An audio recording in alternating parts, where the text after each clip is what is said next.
നമസ്കാരം, ടാക്ടിക്സിലേക്ക് സ്വാഗതം.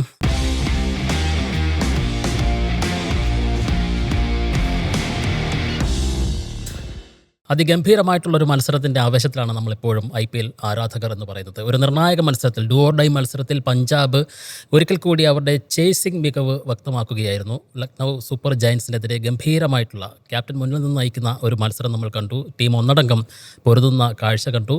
രണ്ട് ടീമുകളെ രണ്ടറ്റത്ത് നമ്മൾ പറയേണ്ടി വരും. ഏറ്റവും മികവിൻ്റെ ടോപ്പിൽ നിൽക്കുന്ന ഒരു ടീം, പോരാട്ടവീര്യം കാഴ്ചവെക്കുന്ന ടീം, മറുഭാഗത്ത് ഏറ്റവും പിന്നിലായി പോകുന്ന ഒരു ടീം. എനിക്കപ്പം MSK ഉണ്ട്, മുഹമ്മദ് ജാസിമുണ്ട്. MSK അതിഗംഭീരമായിട്ടുള്ളൊരു മത്സരം കണ്ടതിൻ്റെ ആവശ്യത്തിൽ തന്നെയാണ് നമ്മളിപ്പോഴുള്ളത്.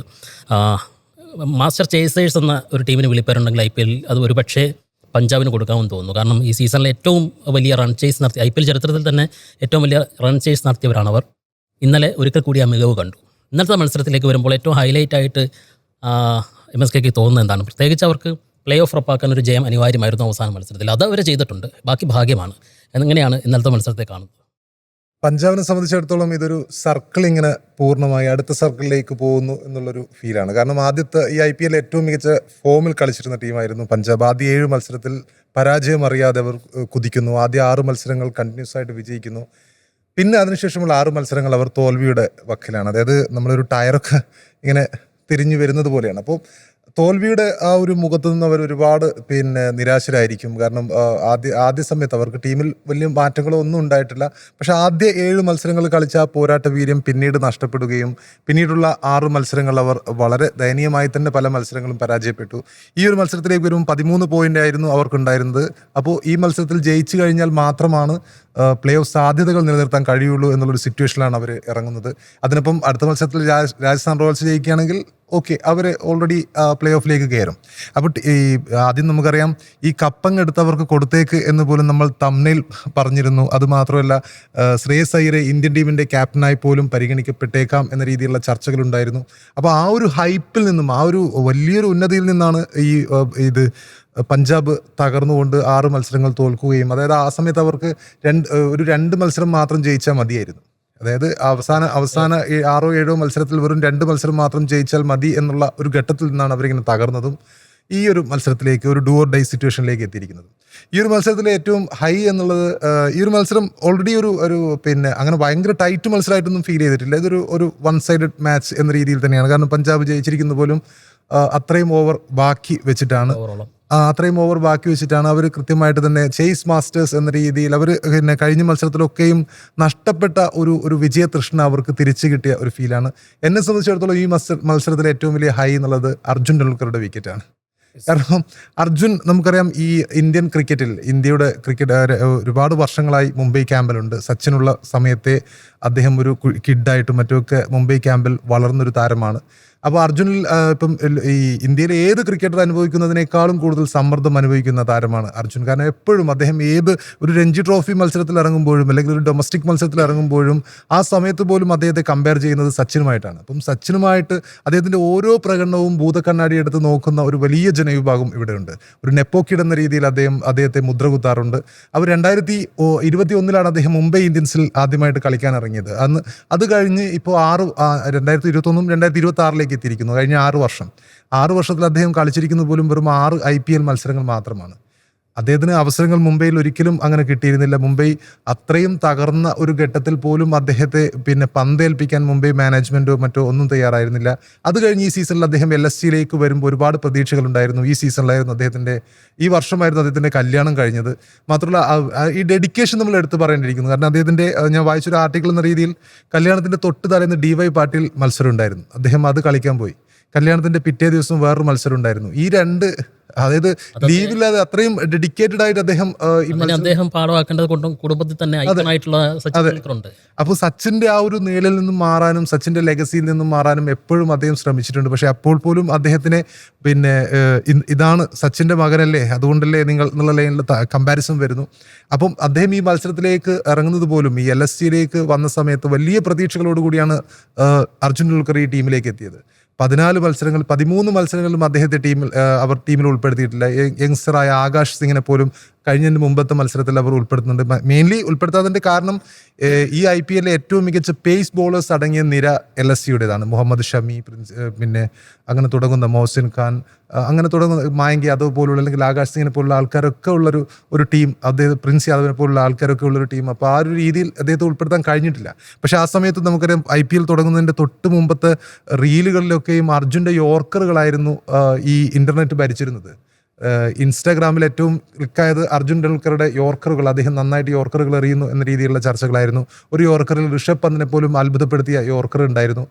പക്ഷെ ഏത് സമയം അദ്ദേഹത്തെ ടീമിൽ ഉൾപ്പെടുത്താം എന്നുള്ളൊരു ഘട്ടമുണ്ടായിരുന്നു. പക്ഷേ അവസാന മത്സരത്തിലാണ് വളരെയധികം പ്രതീക്ഷ ഉണ്ടായിരുന്നു. കാരണം മുംബൈ വിട്ട് LSCയിലേക്ക് വരുമ്പോൾ വേറൊരു അച്ഛൻ്റെ നീളല്ല, പിന്നെ അച്ഛൻ്റെ ടീം എന്നുള്ള പ്രശ്നമില്ല, ഈ ടീമിൽ അദ്ദേഹത്തിന് അവസരം ലഭിക്കും എന്നുള്ള പ്രതീക്ഷ തന്നെയായിരുന്നു. പക്ഷേ അവസാന മത്സരത്തിൽ അദ്ദേഹത്തിന് അവസരം ലഭിച്ചപ്പോൾ ഫസ്റ്റ് ഓവറിൽ തന്നെ അദ്ദേഹത്തിന് ഒരു വിക്കറ്റ് കിട്ടേണ്ടതായിരുന്നു. ഋഷഭ് പന്ത് ആ ക്യാച്ച് കൈവിട്ടു. പ്രഭ്സിമ്രാൻ സിംഗ് ഈ മത്സരത്തിൽ 60+ റൺസാണ് നേടിയിരിക്കുന്നത്. പക്ഷേ ആ സമയത്ത് അർജുൻ ബോൾ എറിയാൻ വരുന്നത് 7ാമത്തെ ഓവറിലാണ്. ആ ഓവറിൽ അദ്ദേഹം എറിഞ്ഞ ഫസ്റ്റ് ഓവറിൽ തന്നെ ഒരു കീപ്പർ ക്യാച്ച്, ഈസി ക്യാച്ച് ആയിരുന്നു. അതിൽ പ്രത്യേകിച്ചിട്ട് കൺഫ്യൂഷനോ അല്ലെങ്കിൽ കോംപ്ലിക്കേഷനോ ഒന്നുമില്ല. ആ ക്യാച്ച് ക്യാപ്റ്റൻ ഋഷഭ് പന്ത് കൈവിടുന്ന കാഴ്ചയാണ് നമ്മൾ കണ്ടത്. ആദ്യ ഓവറിൽ തന്നെ ആ വിക്കറ്റ് ലഭിച്ചിരുന്നെങ്കിൽ ഒരുപക്ഷെ പഞ്ചാബിന്റെ ചേസ് കുറച്ചുകൂടി പ്രശ്നമാവുമായിരുന്നു. കാരണം ആദ്യത്തെ 6-7 ഓവറിൽ ശ്രേയസ് അയ്യർ ഉള്ള സമയത്ത് പോലും അവരൊരു അത്ര പോസിറ്റീവ് ആയിരുന്നില്ല. നമ്മൾ വിചാരിച്ചതുപോലെ തുടക്കത്തിൽ 2 വിക്കറ്റുകൾ പോകും. അതെ, തുടക്കത്തിൽ ഷമിയുടെ പിന്നെ ഓവറിൽ നമ്മുടെ പ്രിയാൻ ഷാരി അദ്ദേഹം വീണ്ടും 0 പുറത്താവുന്ന നമ്മൾ കണ്ടു.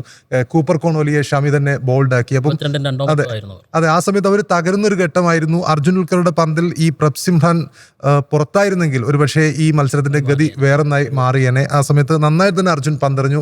പിന്നീട് അർജുൻ പ്രഭ്സിമ്രാനെ അദ്ദേഹം ഒരുപക്ഷെ ഒരു 20 അദ്ദേഹത്തിന് ആ വിക്കറ്റ്, ഈ ഋഷഭ് പന്ത് ക്യാച്ച് ഡ്രോപ്പ് ചെയ്ത് ആ ഒരു വിക്കറ്റ് കിട്ടാതെ പോയത്. പിന്നീട് ഇതേ പ്രഭ്സിമ്രാനെ അദ്ദേഹം LBW കുരുക്കുന്ന കാഴ്ചയൊന്നും കണ്ടു. അതും ഒരു കൃത്യമായിട്ടുള്ളൊരു ഓർക്കറായിരുന്നു. അപ്പോൾ എന്നെ സംബന്ധിച്ചിടത്തോളം ഈ മത്സരത്തിലെ ഏറ്റവും ഹൈ എന്നുള്ളത്, ഏറ്റവും മെമ്മറബിൾ ആയിട്ടുള്ള മൊമെന്റ് എന്നുള്ളത് അർജുൻ ടെണ്ടുൽക്കറുടെ ആ വിക്കറ്റാണ്. തീർച്ചയായിട്ടും. ഞാൻ ആ സച്ചിൻ ടെണ്ടുൽക്കറുടെ ഇന്നത്തെ ഒരു പിതാവെന്ന നിലയിലുള്ള ഒരു post, well done Arjun, proud of the way you have carried yourself through this season, always believing in your ability. അതായത് ഇതാണ് ക്വാളിറ്റി എന്ന് പറയുന്നത്. നമുക്ക് പറയാം, സച്ചിൻ ടെണ്ടുൽക്കർ എന്നെങ്കിലും ഒരു ഘട്ടത്തിൽ ഏതെങ്കിലും ഒരു വർഷത്തിൽ ഒരു ടീമിന് വേണ്ടിയിട്ട് സ്വന്തം മകനെ റെക്കമെൻഡ് ചെയ്തിരുന്നെങ്കിൽ ഉറപ്പായും അദ്ദേഹം ആ 11-ൽ കളിക്കുമായിരുന്നു, ആ ടീമിൽ ഫസ്റ്റ് ചോയ്സ് കിട്ടുമായിരുന്നു. പക്ഷേ അങ്ങനെ ഒരു ചെയ്തിട്ടില്ല എന്നതാണ് സച്ചിൻ ടെണ്ടുൽക്കർ എന്ന മഹാനായ താരത്തിൻ്റെ ക്വാളിറ്റി എന്ന് നമ്മൾ പറയുന്നത്. അദ്ദേഹം മകന് വേണ്ടി അവൻ്റെ കഴിവിൽ നീ വിശ്വസിക്കൂ, നീ പൊരുതി നേടൂ എന്നാണ് അദ്ദേഹം പറഞ്ഞത്. അദ്ദേഹം ആഗ്രഹിച്ചത് എന്താണോ അത് ഇന്നലെ സാധ്യമാക്കിയിരിക്കുന്നു എന്നതാണ്.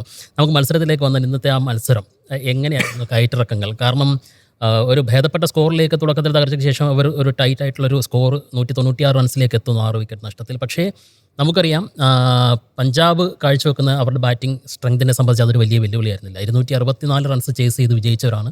പ്രത്യേകിച്ചൊരു മത്സരം ജയിക്കേണ്ടതുണ്ട്. അവിടെ ക്യാപ്റ്റൻ ഒരിക്കൽ കൂടി അവരുടെ ദൗത്യം ഏറ്റെടുക്കുന്നു.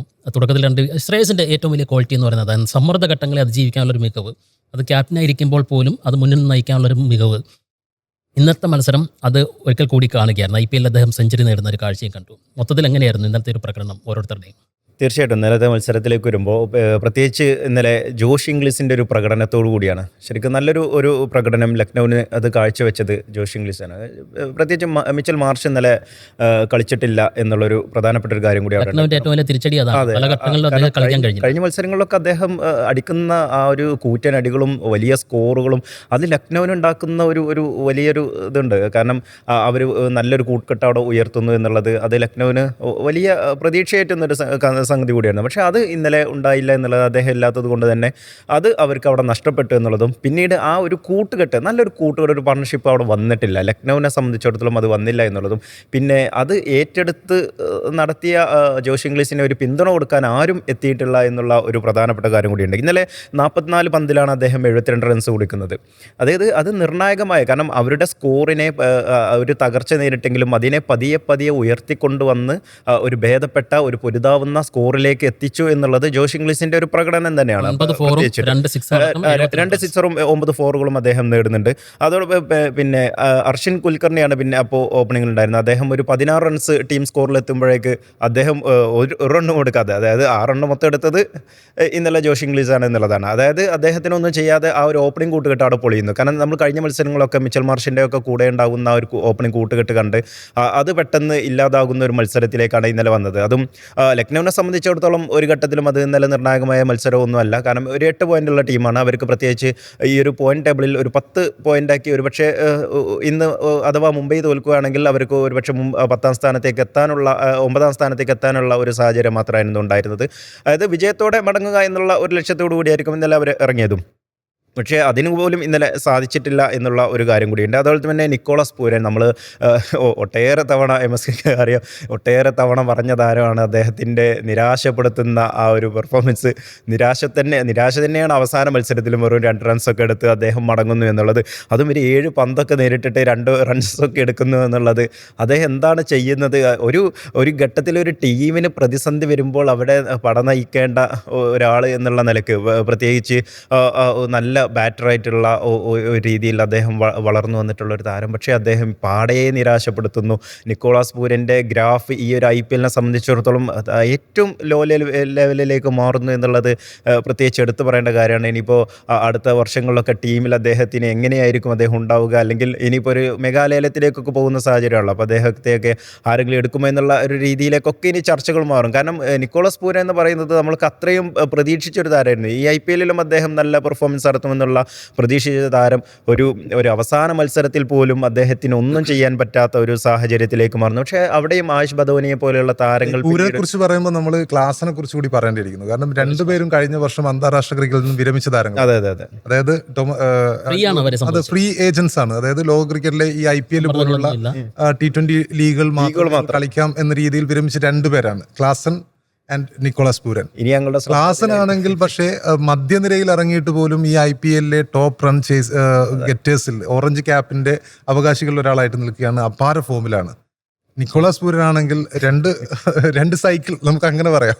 നമ്മളെ ജാസിം പറഞ്ഞു വന്നേ അതാണ്, മറന്നുപോകാത്തൊരു താരമുണ്ട് ആയുഷ് ബദോനിയുടെ കാര്യം പറയുകയാണെങ്കിൽ. ആയുഷ് ബദോനിയുടെ ഒരു പ്രകടനം എന്ന് പറയുന്നത് 18 പന്തിൽ 5 4ഉം 3 6 അടക്കം 43 റൺസ്. ഇന്ത്യ പ്രതീക്ഷ അർപ്പിക്കാൻ പറ്റുന്ന ഉറപ്പായിട്ടുള്ള താരം. അതെ. അദ്ദേഹത്തിൻ്റെ ആ ഒരു പ്രകടനം തന്നെയാണ് പിന്നീട് ആ ഒരു മിഡിൽ അദ്ദേഹം നടത്തുന്ന ആ ഒരു പ്രകടനമുണ്ട്. അത് തന്നെയാണ് പിന്നീട് ആ സ്കോർ ഉയർത്തുന്ന ഘട്ടത്തിലേക്ക്, പിന്നെ ജോഷ് ഇംഗ്ലീഷായിട്ട് ബന്ധപ്പെട്ട് പിന്നെ ആ സ്കോർ ഉയർത്തുന്നതിലേക്ക് എത്തുന്ന ഒരു പ്രധാനപ്പെട്ട കാര്യം എന്ന് പറയുന്നത് ആയുഷ് ബദോനിയുടെ ഒരു പ്രകടനം തന്നെയാണ്. പക്ഷേ ഇന്നലെ ഒരു ഭാഗത്ത് ശ്രേയസ് അയ്യരുടെ പ്രകടനം നമ്മൾ പിന്നീട് കണ്ടപ്പോൾ ആദ്യം ശരിക്കും പട നയിക്കേണ്ട മറ്റൊരാളുണ്ടായിരുന്നു, ഋഷഭ് പന്ത്. നമ്മൾ നേരത്തെ പറഞ്ഞ പോലെ തന്നെ ഈ ലക്നൌവിൻ്റെ ഏറ്റവും വലിയ ദൗർബല്യങ്ങളിൽ ഈ നിക്കോളാസ് പൂരനും ഋഷഭ് പന്തും ആണെന്നുള്ളത് പറയാതെ വയ്യ. കാരണം അവരുടെ ഒന്ന് പ്രകടനം നമ്മൾ പ്രതീക്ഷിക്കുന്ന ലെവലിലേക്ക് ഒരു ശരാശരി പ്രകടനം പോലും പലപ്പോഴും കിട്ടുന്നില്ല എന്നുള്ളത് വലിയ പ്രശ്നം തന്നെയാണ്. അവിടെയും പന്തും ഇന്നലെ ഒരു 26 റൺസ് കണ്ടെടുത്ത് 22 ബോളിൽ 26 റൺസ് എടുത്ത് അദ്ദേഹവും മടങ്ങുന്നു. അതും അവരുടെ ടീമിന് ഏറ്റവും നല്ല സ്കോറിലേക്ക് പോകണം എന്നൊക്കെ ഉണ്ടാകുന്നൊരു സാഹചര്യത്തിൽ അദ്ദേഹവും നിരാശപ്പെടുത്തുന്ന ഒരു പ്രകടനം വരുന്നു. ആ സമയത്ത് പിന്നെ അബ്ദുൽ സമദ്, നമ്മുടെ കശ്മീരിനൊക്കെ വേണ്ടി കളിക്കുന്ന അബ്ദുൽ സമദാണ് പിന്നീട് അത്യാവശ്യം നന്നായി പെർഫോം ചെയ്തുകൊണ്ട് ആ ഒരു മത്സരത്തിൽ പിന്നീട് ഒരു ഭേദപ്പെട്ട സ്കോറിലേക്ക് എത്തിക്കുന്നത്. അവിടെ പിന്നീട് നമ്മുടെ അർജുൻ തെണ്ടുൽക്കറൊക്കെ ഇന്നലെ ഇറങ്ങുന്നു. അദ്ദേഹത്തിന് പിന്നെ കൂടുതൽ റൺസ് എടുക്കാനുള്ള, കാരണം അത്ര ബോളൊന്നും കിട്ടുന്ന ഒരു സാഹചര്യം ഉണ്ടായിരുന്നില്ല. അവിടെ അബ്ദുൽ സമദ് അത്യാവശ്യം നന്നായി ബൗണ്ടറികളൊക്കെ കടത്തി നല്ല ഒരു രീതിയിൽ ആ ഒരു വിക്കറ്റ്. പക്ഷേ അബ്ദുൽ സമദിനെ കുറിച്ച് എനിക്ക് വിരുദ്ധാഭിപ്രായമുണ്ട്. അബ്ദുൽ സമദ് അവസാന ഓവറിൽ കാണിച്ചത് എന്താണെന്നുള്ളത്, കാരണം ഓൾറെഡി നമ്മൾ അങ്ങനെ കണ്ടിട്ട് അതായത് അബ്ദുൽ സമദ് അവസാന ഓവറിലെ ആദ്യ 3 പന്തുകൾ ഡോട്ടാണ്. അതായത് അവസാന ഓവറിൽ അപ്പുറത്ത് അർജുൻ ടെണ്ടുൽക്കർ ഉണ്ട്. അർജുൻ ടെണ്ടുൽക്കറും ഓൾറെഡി ഒരു ഹിറ്ററാണ്, പിന്നെ മികച്ച രീതിയിൽ സെഞ്ചുറികൾ അടക്കം ആഭ്യന്തര ക്രിക്കറ്റിൽ നേടിയ താരമാണ്. അദ്ദേഹത്തെ ഒരു ഏറ്റവും പിന്നെ ബാറ്റിംഗ് ഒട്ടും വശമില്ലാത്ത ഒരു വാലറ്റക്കാരൻ എന്ന രീതിയിലുള്ള ട്രീറ്റ്മെന്റ് ആണ്. സിംഗിൾ പോലും പിന്നെ ഓടിക്കൊടുക്കും. പിന്നീടുള്ള അദ്ദേഹത്തെ 6ഉം 4ഒക്കെ അടിച്ചിട്ടുണ്ട്. എങ്കിൽ കൂടിയും അബ്ദുൽ സമദ് കുറച്ചുകൂടി അദ്ദേഹത്തിന്റെ ബാറ്റിംഗ് അബിലിറ്റിയെ വിശ്വസിക്കാമായിരുന്നു. അർജുന്റെ ബാറ്റിംഗ് അബിലിറ്റിയെ വിശ്വസിക്കാമായിരുന്നു. അബ്ദുൽ സമദിനെ മാത്രം വിശ്വസിച്ചു എന്നുള്ള ഒരു പ്രശ്നം ഉണ്ടായി തോന്നുന്നു. ശരിയായിരിക്കും, രണ്ടുണ്ടാവും. പക്ഷേ അർജുനും അത്യാവശ്യം നല്ല രീതിയിൽ ബാറ്റ് ചെയ്യുന്ന, ഡൊമസ്റ്റിക്കിലൊക്കെ ബാറ്റ് ചെയ്യുന്ന ഒരു താരമാണ്. തീർച്ചയായിട്ടും. ഈ ഋഷഭ് പന്തിന്റെ കാര്യം പറഞ്ഞപ്പോഴേ, ഋഷഭ് പന്തിന്റെ കരിയർ ഒരു വല്ലാത്തൊരു വഴിത്തിരിവ് ഘട്ടത്തിലാണ് തോന്നുന്നു. ഇന്ത്യൻ ടീമിലേക്ക് അദ്ദേഹം പോകുന്നു, ടീമിലേക്ക് പരിഗണിക്കപ്പെടുന്നു. ആകെ ഉണ്ടായിരുന്ന ഒരു ക്വാളിറ്റി അല്ലെങ്കിൽ പരിഗണിക്കാവുന്ന ഒരു ഘടകം എന്ന് പറയുന്നത് വിക്കറ്റ് കീപ്പിംഗ് ആയിരുന്നു. അതുപോലും ചോരുന്ന കൈകൾ പതിവാകുന്നു. ഇന്നലത്തെ ആ സിമ്പിൾ ക്യാച്ച് പോലും നഷ്ടപ്പെടുന്ന കാഴ്ച. എന്താണ് ഋഷഭ് പന്തിന് സംഭവിച്ചിട്ടുണ്ടാകുക? ഈ ടീം ഉടമ നൽകുന്ന പ്രഷർ അദ്ദേഹത്തിന് താങ്ങാൻ കഴിയാത്തൊരു സാഹചര്യമുണ്ടോ? ടീം ഉടമ നൽകുന്ന ഒരു പ്രഷർ അവിടെ ഉണ്ട് എന്ന് എനിക്ക് തോന്നുന്നില്ല. കാരണം അത് പലപ്പോഴും ഒരു ഊതി വീർപ്പിച്ച ഒരു കാര്യമാണോ എന്ന് എനിക്ക് ഡൗട്ടുണ്ട്. കാരണം കഴിഞ്ഞ 2 സീസണുകളിലായി ഗോയങ്കയുടെ പിന്നെ അദ്ദേഹത്തിൻ്റെ മാനറിസംസ്, അദ്ദേഹത്തിൻ്റെ സംസാരങ്ങൾ അതൊക്കെ കുറച്ചുകൂടി പക്വതയുള്ളതായിട്ട് മാറിയതായിട്ടാണ് എൻ്റെ ഒരു ഫീൽ. അന്ന് KL രാഹുലിനെതിരെ ഗ്രൗണ്ടിൽ ഇറങ്ങി വന്ന് ഇദ്ദേഹം ശകാരിച്ച് നമ്മുടെ ഓർമ്മയിലുണ്ട്. പക്ഷേ ഈ സമയത്ത് പോലും ഈ മത്സരങ്ങൾ ഇത്രയും തോൽക്കുന്ന ഘട്ടത്തിൽ പോലും ഗോയങ്ക കൃത്യമായിട്ടും ഇദ്ദേഹത്തെ ബാക്ക് ചെയ്യുന്നുണ്ട്. പല മത്സരങ്ങൾ കഴിയുമ്പോഴൊക്കെ ആ ഒരു രീതിയിൽ ബാക്ക് ചെയ്യുന്നുണ്ട്. മെയിൻലി പന്തിൻ്റെ ഫോം തന്നെയാണ് ഏറ്റവും പ്രധാനം. പന്തിനൊരു ക്ലൂലെസ് ക്യാപ്റ്റനായിട്ട് അദ്ദേഹം ഇങ്ങനെ നിൽക്കുകയാണ്. നമുക്കൊരു സ്വയം കോൺഫിഡൻസ് നഷ്ടമായ ഒരു ഘട്ടത്തിലാണോ യഥാർത്ഥത്തിൽ ഋഷഭ് പന്ത്? പന്ത് ഒരു ക്യാപ്റ്റൻസി മെറ്റീരിയൽ ആണ് എന്നുള്ളൊരു തോന്നൽ എനിക്കില്ല. കാരണം പന്തിൻ്റെ പ്രശ്നം എന്ന് വെച്ചാൽ പന്തിന് കൃത്യമായിട്ടും ഈ ഒരു ടീമിൽ നമ്മളിപ്പം പലപ്പോഴും ഹർഷ ബോഗ്ലെയൊക്കെ പറയാറുള്ളൊരു കാര്യമുണ്ട്, ഒരു ക്യാപ്റ്റൻ 2 പ്ലേയേഴ്സിൻ്റെ പിന്നെ ഗുണം ചെയ്യുന്നു എന്ന് പറയാറുണ്ട്. ഇവിടെ പന്തിൻ്റെ പ്രശ്നം എന്നുള്ളത് പന്ത് പലപ്പോഴും ഒരു ക്യാപ്റ്റൻ എന്ന രീതിയിൽ ഒരു ക്ലൂലെസ് ആയിട്ട് ഇങ്ങനെ നിൽക്കുകയാണ്. ആദ്യ മത്സരത്തിൽ പന്ത് ഓപ്പണറായിട്ട് ഇറങ്ങുന്നു, പിന്നെ 1 ഡൗൺ ആയിട്ട് ഇറങ്ങുന്നു, പിന്നെ മധ്യനിരയിൽ ഇറങ്ങുന്നു. ഇടയ്ക്ക് ആയുഷ് ബദോനി മധ്യനിരയിൽ മികച്ച പെർഫോമൻസ് കാഴ്ചവെക്കുമ്പോൾ അവനെ പിടിച്ച് ഓപ്പണറാക്കുന്നു. ഇദ്ദേഹം പിന്നെ എയ്ഡൻ ആർക്രമിനെ 6-ാമനായിട്ട് ഇറക്കുന്നു. എയ്ഡൻ ആർക്രമൊക്കെ ഓപ്പണറായിട്ട് സൗത്ത് ആഫ്രിക്കയ്ക്ക് വേണ്ടി കളിക്കുന്ന താരമാണ്. അപ്പോൾ ഇദ്ദേഹത്തിന് കൃത്യമായിട്ടും ഫസ്റ്റ് 6 ആരൊക്കെയാണ് എന്ന് നിർണ്ണയിക്കുന്നതിൽ കൃത്യമായിട്ടുള്ള പിഴവ് സംഭവിച്ചിട്ടുണ്ട്. അദ്ദേഹത്തിന് മാനേജ്മെന്റിന്റെ കൂടി ഒരു റോൾ ഉണ്ടാവില്ല. ശരിക്കും പറഞ്ഞാൽ പഞ്ചാബ് എന്തുകൊണ്ട് 7 മത്സരങ്ങൾ തുടർച്ച ജയിക്കുകയും അല്ലെങ്കിൽ 6 മത്സരങ്ങൾ പിന്നീട് തോറ്റതിന് ശേഷം പ്ലേ ഓഫിലേക്ക് വരാൻ കാരണം അവിടെ റിക്കി പോണ്ടിങ് എന്ന് പറയുന്നൊരു മാസ്റ്റർ ബ്രെയിൻ അവിടെ ബാക്കപ്പായിട്ട് അവിടെ ഉണ്ട്. ആ രീതിയിൽ ലക്നൌവിന്റെ മാനേജ്മെന്റ് വർക്ക് ചെയ്യുന്നില്ല എന്നാണ് നമുക്ക് കരുതേണ്ടത്. മാനേജ്മെന്റ് പ്രശ്നമില്ല. മാനേജ്മെന്റ് മാത്രമല്ല ഇതിന് ഉത്തരവാദി, ക്യാപ്റ്റൻ കൂടി ഉത്തരവാദിയാണ്. കാരണം ക്യാപ്റ്റനും ഓൾറെഡി ഇതിനകത്തൊരു സേ ഉണ്ടാവും, ആരൊക്കെയാണ് പ്ലേയിങ് 11-ൽ ബാറ്റിംഗ് ഓർഡറിൽ ആരൊക്കെ ഇറങ്ങണം എന്നുള്ളതിനെ പറ്റി ക്യാപ്റ്റനും കൃത്യമായിട്ടുള്ളൊരു നിർണ്ണയം ഉണ്ടാവും.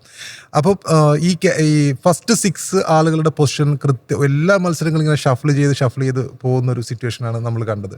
പന്തിന് പോലും താൻ എവിടെയാണ് ഇറങ്ങേണ്ടത് എന്ന് കൃത്യമായിട്ടും അറിയാത്ത ഒരു സിറ്റുവേഷനാണ്. പിന്നെയുള്ളത് പന്തിൻ്റെ ബാറ്റിംഗ് എന്ന രീതിയിൽ നമുക്കറിയാം, നമ്മൾ ആസ്വദിച്ച ഒരു പന്തുണ്ടായിരുന്നു, ഒരു അൺഓർത്തഡോക്സ് ഷോട്ടുകളുടെ ആശാനായിരുന്നു. 2018-ലും 2019-ലും 2020-ലൊക്കെ നമ്മൾ വളരെയധികം ആഘോഷിച്ചിരുന്ന ഒരു പന്തുണ്ടായിരുന്നു. കിടന്നും മറിഞ്ഞും ഉരുണ്ടും ഒക്കെ ഒരു 360 സ്റ്റൈലിൽ ഗുരുകുമാർ അപകടമൊക്കെ നടക്കുന്നതിന് ആ പന്ത് പക്ഷെ ഇതേപോലെ കളിക്കുന്നുണ്ട് ഇതേപോലെ. പക്ഷെ അത് പഴയതുപോലെ നമ്മൾ അതിന് ശൗര്യം ഇപ്പം കുറഞ്ഞിരിക്കുകയാണ്. അതായത് 360 ഡിഗ്രിയിൽ കളിക്കുന്ന മറ്റൊരു പ്ലെയർ സൂര്യകുമാർ യാദവ്, അദ്ദേഹത്തിൻ്റെ ശൗര്യവും അദ്ദേഹം പഴയതുപോലെ അദ്ദേഹത്തിന് ഈസിലി ഏറ്റവും കൂടുതൽ വിശ്വാസം ഉണ്ടായിരുന്ന ലെഗ് സൈഡിലേക്കും മറ്റുമൊക്കെയുള്ള ആ 360 ഷോട്ടുകൾ പിന്നെ കഴിഞ്ഞ 2 സീസണുകളിലായി ഫലിക്കാത്തൊരവസ്ഥയാണ് നമ്മൾ കാണുന്നത്. ആ ശൗര്യം നഷ്ടപ്പെട്ടു. ഇതേപോലെ പന്തിൻ്റെ കിടന്നും മറിഞ്ഞും മറ്റുമൊക്കെയുള്ള ഷോട്ടുകൾ അത് പിന്നെ പലപ്പോഴും അദ്ദേഹം അത് കണക്ട് ചെയ്യാൻ പറ്റുന്നില്ല, അല്ലെങ്കിൽ അൺഓർത്തഡോക്സ് ഷോട്ട് അദ്ദേഹം കുറച്ച് കാണികൾക്ക് വേണ്ടി കൂടി കളിക്കുന്ന മനുഷ്യൻ. അതെ, ഒരു എന്റർടൈനറാണ്. പക്ഷെ ആ എന്റർടൈൻമെന്റ് ഫലത്തിൽ എത്തുന്നില്ല എന്നുള്ളതാണ് ഏറ്റവും പ്രധാനപ്പെട്ട കാര്യം. അത് അദ്ദേഹത്തിന് കണക്ട് ചെയ്യാൻ പറ്റുന്നില്ല. അത് പഴയതുപോലെ ബൗണ്ടറി ആവുന്നില്ല, പഴയതുപോലെ 6 ആവുന്നില്ല. ഒരുപാട് ഡോട്ട് ബോളുകൾ വരുന്നു. പന്തിന്റെ മുഖത്ത് പോലും ഓരോ പന്തും ഇങ്ങനെ ഡോട്ടായി പോകുന്നതിന്റെ നിരാശയും നമ്മൾ കാണുന്നു. പിന്നെയുള്ളത് പന്ത് ആ ടീമിൽ കൃത്യമായിട്ടും ഒരു സ്പിന്നറെ കറക്റ്റായിട്ട് അദ്ദേഹം കുറേ മത്സരത്തിൽ ദിഗ്വേഷ് രാത്തിയെ കളിപ്പിക്കുന്നു, കുറച്ച് മത്സരത്തിൽ സർഫറാസിനെ കളിപ്പിക്കുന്നു. അപ്പോൾ കൃത്യമായിട്ടും പിന്നെ ഈ ടീമിൽ അദ്ദേഹത്തിന് പേസർമാരുടെ കാര്യത്തിൽ ഒരു ധാരണയുണ്ട്. കാരണം മുഹമ്മദ് ഷമി ഫസ്റ്റ് ഓവർ എറിയുന്നു, പ്രിൻസ് യാദവ് പിന്നീട് വരുന്നു, അതിനുശേഷമുള്ള ബോളേഴ്സൊക്കെ വരുന്നു. പിന്നെ എങ്കിൽ കൂടിയും ടീമിൽ പിന്നെ ആരായിരിക്കണം സ്പിൻ ബോളിംഗ് ചെയ്യേണ്ടത്, അല്ലെങ്കിൽ സ്പിന്നേഴ്സിൽ കൃത്യമായിട്ടും ഒരു വിശ്വാസം അർപ്പിക്കാത്ത രീതിയിലുള്ള ഒരു സീസണായിരുന്നു പന്ത് ഈ സീസണിൽ ക്യാപ്റ്റൻ എന്ന രീതിയിൽ അദ്ദേഹം കാഴ്ചവെച്ചത്. പലപ്പോഴും ഈ ക്യാപ്റ്റൻസിയുടെ തീരുമാനങ്ങൾ അദ്ദേഹത്തിന് പിന്നെ പിഴക്കുന്നു നമ്മൾ കണ്ടിട്ടുണ്ട്. അവസാന ഓവറുകളിൽ ആരറിയണം എന്ന രീതിയിൽ നോക്കുമ്പോഴും പിന്നെ ഡെത്ത് ഓവർ പ്ലസ് സ്ലോ ഓവറുകളിൽ സ്പിന്നേഴ്സിനെ എങ്ങനെ യൂസ് ചെയ്യണം എന്ന കാര്യത്തിലൊക്കെ ഒരു ക്യാപ്റ്റൻ എന്ന രീതിയിൽ അദ്ദേഹം പരാജയപ്പെട്ടതായിട്ടാണ് ഈ സീസൺ എനിക്ക് തോന്നുന്നത്. നേരെ മറുഭാഗത്തേക്ക് പഞ്ചാബിലേക്ക് നോക്കുമ്പോഴേ ഈ IPL തുടക്കത്തിലുണ്ടായിരുന്ന 8 ടീമുകൾ ഇപ്പോഴും കിരീടം നേടാൻ കഴിയാതെ പോകുന്ന 2 ടീമുകളിൽ ഒന്ന് പഞ്ചാബും മറുഭാഗത്ത് ഡൽഹിയുമാണ്. 2 തവണ പഞ്ചാബ് ഫൈനൽ കളിച്ചിട്ടുണ്ട്. കഴിഞ്ഞ തവണയും ഫൈനൽ കളിച്ചു. പക്ഷേ ദൗർഭാഗ്യവശാൽ 6 റൺസിന് അവർ തോൽക്കുകയാണ്. പക്ഷേ അതിനൊരു നീതി നമുക്ക് കണ്ടെത്താൻ കഴിയുന്ന മറുഭാഗത്ത് വിരാട് കോഹ്ലി ആയിരുന്നു, അദ്ദേഹത്തിൻ്റെ കിരീടം വേണമായിരുന്നു എന്നതുകൊണ്ട് മാത്രമാണ്. പക്ഷേ ഇത്തവണ പഞ്ചാബ് തീർച്ചയായിട്ടും ഈ കിരീടം അർഹിക്കുന്നുണ്ട് എന്ന് യാതൊരു സംശയവുമില്ല. ശ്രേയസ് അയ്യരുടെ ഒരു പെർഫോമൻസ്, അദ്ദേഹം മുന്നിൽ നിന്ന് നയിക്കുന്ന ഒരു കാഴ്ച കഴിഞ്ഞ സീസണിൽ അദ്ദേഹത്തിൻ്റെ നേതൃപാടവും നമ്മൾ കണ്ടതാണ്. ഇനിയുള്ള 2 മത്സരങ്ങൾ, ഇന്ന് നടക്കാൻ പോകുന്ന 2 മത്സരങ്ങളെ സംബന്ധിച്ച് ഇന്നിപ്പോൾ രാജസ്ഥാൻ വിജയിക്കുകയാണെങ്കിൽ രാജസ്ഥാൻ 4ാം സ്ഥാനത്തേക്ക് പ്ലേ ഓഫിലേക്ക് കയറി പോവും, പഞ്ചാബിന് മടങ്ങേണ്ടി വരും. പക്ഷേ അതൊരു നീതിയായി തോന്നുന്നുണ്ട് ഇത്തവണത്തെ സീസണിലേക്ക് നോക്കുമ്പോൾ. ഈ പ്ലേ ഓഫ് ഉറപ്പിച്ച 3 ടീമുകൾ ബംഗളൂരുവും ഗുജറാത്തും സൺറൈസേഴ്സും. ഇനിയിപ്പോൾ നാലാമതായി വരേണ്ട ഒരു ടീമിനെ പറ്റി എന്താണ് ജാസിമിന് പറയാനുള്ളത്? തീർച്ചയായിട്ടും നമ്മുടെ ഒരു ആഗ്രഹം എന്ന് പറയുന്നത് നേരത്തെ പറഞ്ഞ പോലെ തന്നെ പഞ്ചാബ് ഒരു കിരീടം നേടണം എന്നുള്ളൊരു ആഗ്രഹം ആദ്യമായിട്ടുണ്ട്. കാരണം അവരുടെ ടീം അത് ഡിസർവ് ചെയ്യുന്നുണ്ട് എന്നുള്ളതും പ്രധാനപ്പെട്ട കാര്യമാണ്. അപ്പോൾ ഇന്നലത്തെ കഴിഞ്ഞ രണ്ട് മത്സരങ്ങളിലൊക്കെ പ്രിയാൻഷ് ആര്യ പെർഫോമൻസ് ഇപ്പോൾ 0-0 പുറത്താകുന്ന ഒരു സാഹചര്യം ഉണ്ടെങ്കിലും അദ്ദേഹം ഈ ടൂർണമെൻറ്റിൽ നടത്തിയ ഒരു പ്രകടനമുണ്ട്. അതുപോലെ തന്നെ പ്രഭ് സിമ്രാൻ എടുത്ത പ്രകടനമുണ്ട്. അതുപോലെ കൂപ്പർ കോർണലി എടുത്ത പ്രകടനം ഇന്നലെയൊക്കെ തന്നെ നമ്മൾ കണ്ട, അതായത് ശ്രേയസ് അയ്യറിൻ്റെ ഒരു സെഞ്ചുറി പ്രകടനം IPL അദ്ദേഹം ആദ്യമായിട്ട് നേടുന്നൊരു സെഞ്ചുറി കൂടിയാണ്. അത് ഇന്നലെ ടീമിനെ മുന്നിൽ നിന്ന് നയിച്ച് ആ വിജയത്തിലേക്ക് എത്തിച്ചു എന്നുള്ളത് അത് നിർണായകമായ മത്സരത്തിൽ തുടർച്ചയായ 6 മത്സരങ്ങൾ തോൽക്കുന്നു. അതായത് ആദ്യത്തെ 6 മത്സരം തുടർച്ചയായി വിജയിച്ച് വരുന്ന ഒരു കളി സമനിലയായി മാറുന്ന ഒരു പ്രതീക്ഷ സമനിലയായി മാറുന്ന, പിന്നീട് 6 മത്സരം തോൽക്കുന്ന ആ ടീം പ്രതിസന്ധിയുടെ ആഴങ്ങളിലേക്ക് പോകുന്ന ഒരു ഘട്ടത്തിൽ ഇന്നലെ പ്രിയാൻഷ് ആര്യ അവിടെ നിരാശപ്പെടുത്തുന്ന ഒരു സംഭവിച്ചപ്പോൾ, കാരണം അദ്ദേഹത്തിന് 2 മത്സരങ്ങളിലും 0-ന് പുറത്താകേണ്ട ഒരു സാഹചര്യം വന്നപ്പോൾ അവിടെയൊക്കെ ആ ടീമിനെ നെടുന്തൂണായിട്ട് നിന്ന് അതിനെ ജീവൻ മരണ പോരാട്ടത്തിൽ മുന്നേറിയ അല്ലെങ്കിൽ ആ മത്സരത്തിലേക്ക് തിരിച്ചു കൊണ്ടുവന്നൊരു താരം ശ്രേയസ് അയ്യർ എന്നുള്ളതാണ്. അപ്പോൾ ഈ രീതിയിൽ അവരുടെ ടീമിൻ്റെ ഒരു ബാലൻസ്, അതുപോലെ തന്നെ ബൗളിംഗ് നിരയും പഞ്ചാബിനെ സംബന്ധിച്ചിടത്തോളം ഇപ്പോൾ യുസ്വേന്ദ്ര ചാഹലിനൊക്കെ സംബന്ധിച്ചൊക്കെ പിന്നെ അദ്ദേഹത്തിനൊക്കെ ഒരുപാട് വാഴ്ത്തേണ്ട താരം തന്നെയാണ് ഇപ്പോൾ ഈ ഒരു സമയത്തും. കാരണം 2 വിക്കറ്റ് ഹർഷ്ദീപ് സിംഗ് ഇന്നലെ വിക്കറ്റുകളില്ല. അദ്ദേഹമാണ് ഈ IPL ഏറ്റവും കൂടുതൽ റൺസ് വഴങ്ങിയ താരങ്ങളിൽ ഒരാൾ. ഹർഷദീപിന്റെ ഫോമാണ് അവരെ സംബന്ധിച്ചിടത്തോളം ആണ്. പക്ഷെ കഴിഞ്ഞ 6 മത്സരങ്ങളിലും അവരുടെ തോൽവിക്കും പ്രധാന കാരണങ്ങളിൽ ഒന്ന് ഹർഷദീപ് സിംഗിന്റെ ഫോം ഔട്ടാണ്. കാരണം അദ്ദേഹം കഴിഞ്ഞ മത്സരത്തിലും 50-ലധികം റൺസ്, അതായത് ഈ സീസണിൽ പഞ്ചാബിന് വേണ്ടി 500 റൺസ് പ്ലസ് സ്കോർ ചെയ്തിട്ടുള്ളത് വിട്ടുകൊടുത്തിട്ടുള്ള, അതായത് ആ രീതിയിൽ നോക്കുമ്പോൾ വിട്ടുകൊടുത്തിട്ടുള്ളവരുടെ നാണക്കേടുള്ളവരുടെ ലിസ്റ്റിൽ ഹർഷദീപ് ഉണ്ട്. ജാസിം പറഞ്ഞൊരു പോയിന്റ് വളരെ കറക്റ്റാണ്. സന്തുലിതമായിട്ടൊരു ടീമാണ്. ഇത്രയും നല്ല പ്രഹര ശേഷിയുള്ള ഒരു ബാറ്റിംഗ് ലൈനപ്പ്, നല്ലൊരു സ്പിന്നറുണ്ട്, പേസർമാരുണ്ട്, യാൻസൺ ഉണ്ട്, ഹർഷദീപ് സിംഗും വരുമ്പോൾ സ്വാഭാവികമായിട്ട് ഒരു ആ ടീം കടലാസിൽ ഓക്കെയാണ്, ഓക്കെയാണ്. പക്ഷേ ജാൻസൺ ആണെങ്കിലും ഹർഷദീപ് ആണെങ്കിലും ഈ സീസണിൽ പിന്നെ ഹർഷദീപിനെ സംബന്ധിച്ചിടത്തോളം ഒരു ലോകകപ്പ് ഒക്കെ കഴിഞ്ഞ് വരികയാണ്. പക്ഷേ അതിന്റെ ഒരു ക്ഷീണം അദ്ദേഹത്തിന് കൃത്യമായിട്ട് അത് ഈ പിന്നെ വർക്ക് ലോഡിന്റെ ഒരു പ്രശ്നം ഉണ്ടാവാൻ സാധ്യതയുണ്ട്. പിന്നെ മാത്രമല്ല അദ്ദേഹത്തിന് ഒരുപാട് നോബോളുകൾ എറിയുന്നു, ഒരുപാട് എക്സ്ട്രാകൾ എറിയുന്നു, ഫോം ഔട്ടാണ്, ഒരുപാട് തല്ലുകൊള്ളുന്നു. കഴിഞ്ഞ മത്സരത്തിലും 50-ലധികം റൺസ് പിന്നെ വഴങ്ങിയിട്ടുണ്ട്. ഇതിന് മുമ്പത്തെ മത്സരത്തിലും അദ്ദേഹത്തിന്റെ ഫോം ഒരു കൺസേൺ ആയിട്ട് നിൽക്കുകയാണ്. ജാൻസനെ സംബന്ധിച്ചിടത്തോളം ഈ ഒരു പ്രശ്നം തന്നെയുണ്ട്. ജാൻസൺ ഒരു മത്സരത്തിലും പിന്നെ നമുക്കറിയുന്ന ഒരു ജാൻസൺ ഒരു ഓൾറൗണ്ടറാണ്, ബാറ്റിങ്ങിലും ബോളിങ്ങിലും ഒക്കെ തിളങ്ങുന്ന ഒരു ഓൾറൗണ്ടറാണ്. ഒരു മത്സരത്തിൽ പോലും അദ്ദേഹത്തിന്റെ ഒരു ഓൾറൗണ്ട് മികവ് നമ്മൾ കണ്ടിട്ടില്ല. ബാറ്റിങ്ങിലും തിളങ്ങാറില്ല, ബോളിങ്ങിലും തിളങ്ങാറില്ല. ആ രീതിയിൽ ഇവർ രണ്ടുപേരുമാണ് ഈ പഞ്ചാബിനെ സംബന്ധിച്ചിടത്തോളം കഴിഞ്ഞ മത്സരങ്ങളിലൊക്കെ ഇവരുടെ ഫോം ഔട്ട് ഇവരെ നന്നായിട്ട് ബാധിച്ചിട്ടുണ്ട്. പക്ഷേ എനിക്ക് എന്താണ് ഞാൻ നേരത്തെ ഗോയങ്കയുടെ കാര്യം പറയാൻ കാര്യം, മറുഭാഗത്ത് നിൽക്കുന്ന പ്രീതി സിന്ധ്യയാണ്. ഈ ഒരു ടീമിനെ ഇത്രത്തോളം സപ്പോർട്ട് ചെയ്യുന്ന, ഇത്രയും അവർ കാത്തിരിക്കുന്ന ഒരു ടീമിന് ഒരു കിരീടധാരണത്തിന് വേണ്ടി വർഷങ്ങളായിട്ട്, ഒരു 18 വർഷമായിട്ട് കാത്തിരിക്കുകയാണ്. ഇത് 19ാമത്തെ വർഷമാണ്, നടന്നിട്ടില്ല. ഏതാണ്ട് 30 ഞാൻ അടുത്തിടെ വായിച്ചാണ് 30 കോടി മുടക്കിയാണ് അവർ ആ ടീമിനെ സ്വന്തമാക്കുന്നത്. ഇപ്പോൾ ആ മൂല്യം എന്ന് പറയുന്നത് 300 കോടിയിൽ പരമാണ്. എങ്കിലും അവർ ചിരിയോടെ നേരിടുന്ന, സപ്പോർട്ട് ചെയ്യുന്ന ഒരു ടീമിനെ സംബന്ധിച്ചാണെങ്കിൽ തീർച്ചയായിട്ടും അവർക്കത് അർഹതപ്പെട്ടിട്ടുണ്ട് എന്നാണ്. അത് ടീം മാനേജ്മെൻറ്റ് നൽകുന്ന ഒരു പിന്തുണയാണ് ഞാൻ പറഞ്ഞത്. ഇന്നത്തെ മത്സരത്തിലേക്ക് വരികയാണെങ്കിൽ ഇനിയിപ്പോൾ നമുക്ക് പറഞ്ഞ സാധ്യതകൾ അതാണല്ലോ. മുംബൈയും രാജസ്ഥാൻ റോയൽസും തമ്മിലുള്ള ആദ്യത്തെ മത്സരം, അതിനുശേഷം കൊൽക്കത്തയും ഡക്കാൻ ക്രോണിക്കിളും ഡൽഹി ക്യാപിറ്റൽസും തമ്മിലുള്ള മത്സരം വരുന്നു. ഇതിലെങ്ങനെയാണ് സാധ്യത? രാജസ്ഥാൻ ജയിക്കാനുള്ള സാധ്യത? രാജസ്ഥാൻ ജയിച്ചാൽ അവർ നേരെ പിന്നെ ഒന്നും നോക്കണ്ട, കാരണം നേരെ മറിച്ച് രാജസ്ഥാൻ തോൽക്കുകയും കൊൽക്കത്തയാണ് ജയിക്കുന്നതെങ്കിൽ അവിടെ റൺ റേറ്റ് ഒരു നിർണായക ഘടകമായി മാറും. എങ്ങനെയാണ് ഒരു സാധ്യത ജാസിം തോന്നുന്നത്? ആര് ജയിക്കും, ആര് മുന്നോട്ട് പോകാനാണ് സാധ്യത ഇന്നത്തെ മത്സരം? തീർച്ചയായിട്ടും രാജസ്ഥാനെ നമുക്ക് തള്ളിപ്പറയാൻ പറ്റുന്ന ടീമല്ല, അവർ ജയിക്കാൻ ഏറ്റവും കൂടുതൽ സാധ്യതയുള്ള. പക്ഷേ നമ്മൾ ഈ പഞ്ചാബ് എന്നുള്ളൊരു ഘടകം അവിടെ ഉണ്ടായതുകൊണ്ടാണ് പലപ്പോഴും അതെ പഞ്ചാബിനോട് യാഥാർത്ഥ്യത്തിലേക്ക് വന്നേ പറ്റും. അതെ തീർച്ചയായിട്ടും. അപ്പോൾ ഇന്ന് രാജസ്ഥാൻ ജയിക്കാൻ ഒരു സാധ്യത കൂടുതലുള്ളൂ. കാരണം മുംബൈയെ സംബന്ധിച്ചിടത്തോളം അവരും അത്ര ഒരു സ്ഥിരമായ സ്ഥിരതയുള്ള പ്രകടനം അവരും ഒരു നടത്തുന്നില്ല എന്നുള്ളൊരു പ്രശ്നമുണ്ട്. അപ്പോൾ രാജസ്ഥാൻ ഏതായാലും അവരുടെ നല്ലൊരു ടീം, ഒരു സ്ട്രക്ചർ, അത്യാവശ്യം നന്നായി കളിക്കുന്ന വൈഭവ് സൂര്യവംശിയെ പോലെയുള്ള താരങ്ങളൊക്കെ ഉള്ള ആ ടീമിന് വിജയിക്കാനുള്ളൊരു സാധ്യതയുണ്ട്. രാജസ്ഥാൻ ജയിക്കുവാണെങ്കിൽ ഇന്ന് തീർച്ചയായിട്ടും രാജസ്ഥാൻ പ്ലേ ഓഫിലേക്ക് കടക്കും. നാലാമത്തെ സ്ലോട്ട് മാത്രമേ ഇനി അവിടെ ഫില്ല് ചെയ്യാൻ ബാക്കിയുള്ളൂ. ഇപ്പോൾ നാലാമതുള്ളത് പഞ്ചാബ് കിങ്സ് ആണ്. 14 പോയിന്റ് ജയിച്ചാൽ ഉറപ്പായിട്ടും 16 പോയിന്റ് റൺ റേറ്റ് അവിടെ നിർണായകമാകുന്നില്ല. തീർച്ചയായിട്ടും അവർ രാജസ്ഥാൻ നാലാം സ്ഥാനം മാത്രമേ ഉള്ളൂ ഇനി അവിടെ ബാക്കിയുള്ളൂ. കാരണം ആദ്യത്തെ 3 സ്ഥാനങ്ങളും ഫില്ലായി കഴിഞ്ഞു. അതിന് എതിരാളി ആരെന്നുള്ളതാണ് അത് മാത്രമേ ഉള്ളൂ. ആ ഒരു മാത്രം പിന്നെ അതിനൊക്കെ മാത്രമേ ഉള്ളൂ കാണുന്നുള്ളൂ. അപ്പോൾ അതിനുശേഷം പിന്നീട് വരുന്ന കൊൽക്കത്ത പിന്നെ അതുപോലെ ഡൽഹി മത്സരം, അത് ഈ ഒരു മത്സരത്തിൻ്റെ ഫലത്തെ ആശ്രയിച്ചായിരിക്കും എന്നുള്ള ഒരു കാര്യം കൂടിയുണ്ട്. തോറ്റെങ്കിൽ മാത്രമേ രാജസ്ഥാൻ തോൽക്കുകയും പിന്നെ കൊൽക്കത്തക്ക് പിന്നെ റൺ റേറ്റ് വലിയ ഘടകം തന്നെയാണ്. അപ്പോൾ ആ ഒരു റൺ റേറ്റിൻ്റെ അടിസ്ഥാനത്തിലായിരിക്കും കൊൽക്കത്തയുടെ മത്സരം എന്നുള്ളതാണ്. അതായത് ഇന്ന് വൈകിട്ട് 3:30 മത്സരം ആവേശപൂർവ്വമായിരിക്കും ഇന്ന് എല്ലാ IPL പ്രേമികളും കാണുന്നത്. അത് രാജസ്ഥാൻ തോറ്റാൽ പിന്നെ അടുത്ത മത്സരം അതിലും വലിയ ആവേശമായിരിക്കും. കാരണം അത് കൊൽക്കത്ത എങ്ങനെയായിരിക്കും ആ മത്സരം കൊണ്ടുപോവുക എന്നുള്ളതാണ്. കാരണം റൺ റേറ്റൊക്കെ അവർക്ക് അത്യാവശ്യം നല്ല റൺ റേറ്റിൽ വിജയിക്കുകയാണെങ്കിൽ അവർക്ക് പ്ലേ ഓഫിലെത്താൻ കഴിയുമെന്നുള്ളത് കൊണ്ട് ആ ഒരു സാഹചര്യം കൂടി ഉണ്ടെന്നുള്ള ഏതാണ്ട് ഒരു +3 വ്യത്യാസത്തിൽ കൊൽക്കത്തക്ക് ജയിക്കണം അങ്ങനെയാണെങ്കിൽ. കാരണം +3 ആണ് പഞ്ചാബിന്റെ ഇപ്പോഴത്തെ നിലവിലെ റൺ റേറ്റ് എന്ന് പറയുന്നത്. വീർസാര എന്നുള്ള സിനിമ ഉണ്ടല്ലേ നിങ്ങള്? വീർസാര എന്നുള്ള ഇപ്പൊ സോഷ്യൽ മീഡിയയിൽ ഏറ്റവും ട്രെൻഡിങ് ആയിട്ടുള്ള മീമുകളിൽ ഒന്ന് അതാണ്. ജാനം ആ പാട്ടില്ലേ മേയഹാ ഹും യഹാ. അപ്പൊ ഷാറുഖ് ഖാനും പ്രീതി സിന്റെയും ഇങ്ങനെ നിൽക്കുകയാണ്. അത് കൊൽക്കത്ത ജയിക്കുമോ അല്ലെങ്കിൽ അതിന് സംഭവിക്കുമോ എന്നുള്ളതാണ്. പക്ഷേ അതിന്റെ പശ്ചാത്തലം വേറെയാണ്, ഇന്ത്യ പാക്കാണ്. യോജിക്കാനുള്ള സാധ്യത അതിൻ്റെ വെച്ചിട്ടാണ് ഇപ്പൊ കുറച്ച് ആ പാട്ടും ഒക്കെ വെച്ചിട്ടാണ് കൊൽക്കത്ത KKR പിന്നെ PX പഞ്ചാബ് എന്നൊക്കെ പറഞ്ഞിട്ടാണ് വരുന്നത്.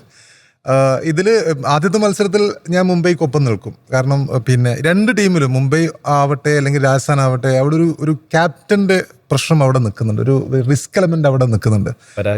അതായത് ഇതിൽ ഈ മത്സരത്തിൽ ആരാവും രാജസ്ഥാന്റെ ക്യാപ്റ്റൻ, ഈ മത്സരത്തിൽ ആരാവും മുംബൈയുടെ ക്യാപ്റ്റൻ, ഈ രണ്ട് സംശയങ്ങളുണ്ട്. കാരണം മുംബൈ ഈ സീസണിൽ നമുക്കറിയാം 3 ക്യാപ്റ്റന്മാർ ആ ടീമിൽ പിന്നെ ഉണ്ടായിട്ടുണ്ട്. അതായത് കഴിഞ്ഞ മത്സരത്തിൽ ഹാർദിക് ക്യാപ്റ്റൻ ആയിരുന്നു. അടുത്ത മത്സരത്തിലും ഹാർദിക് ക്യാപ്റ്റൻ ആവുമോ ഇല്ലയോ അല്ലെങ്കിൽ ഹാർദിക് പുറത്തിരിക്കുമോ എന്നുള്ള കാര്യം ഇപ്പോഴും നമുക്ക് ഉറപ്പില്ല.